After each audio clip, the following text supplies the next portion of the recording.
မိဖို့ကြောင့်နဲ့မှာတကုတ်ကုတ်နဲ့ထမင်းချက်နေတဲ့အမေဝေးလာတဲ့ဈေးကချွေးတမြမြနဲ့အပြေးတမြပြန်လာရတာအမေလင်ကိုသားကိုသမီးကိုမြီးကိုချိုးချင်းဖန်ကန်ခါဖွဲဖွဲရရစားစေတော့ရဲ့လို့မနာမနေအတော့ချက်မိတစ်ဖက်ရေတစ်ဖက်လက်နှစ်ဖက်ခြားခြားလဲတဲ့အမေကိုငါတို့ချစ်တယ်ဒါပေမဲ့အဲ့ဒီမိဖို့ကြောင့်တွေကအဲ့ဒီချိုးချင်းဖန်ကန်ခါအရသာရှိတဲ့အသီးနှံတွေစံတွေကိုအဖေချွေးနဲ့ဝယ်ထားတာငါတို့မမေ့ကြနဲ့တကယ်တော့အဖေဟာမြစ်တာကိုဖော်ပြနိုင်လောက်အောင်ဖော်ပြနိုင်စွမ်းမရှိတာမဟုတ်ဘူးယောက်ျားသားဖြစ်တာမို့ဖော်ပြဖို့အချိန်မရှိလောက်အောင်အိမ်အတွက်အလုပ်လုပ်နေရတာ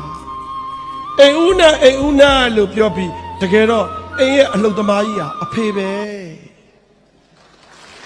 ရုံးဌာနမှာရောက်ရင်တော့ तू ကလူကြီးပေါ်လေဟိုလူကိုငေါ့ဒီလူကိုအော်ဟိုလုံးမပြီးသေးဘူးလားပြောအိမ်ရောက်ရင်တအိမ်လုံးရင်အငေါ့အငန်းခံရတာအဖေသူရဦးပြုံးတယ်ဟုတ်တယ်တိတ်တနာစရာကောင်းတာအဖေပါဘာပဲပြောအရက်တစ်ပက်အရက်တစ်ခွက်နဲ့အဖေမြတ်တာကိုငါတို့မမြင်ခဲ့ကြဘူးငါတို့ကလည်းငါတို့ပါပဲလေအိမ်ပြန်ရောက်လို့အဖေငုတ်တုတ်ထိုင်နေတာမြင်ရင်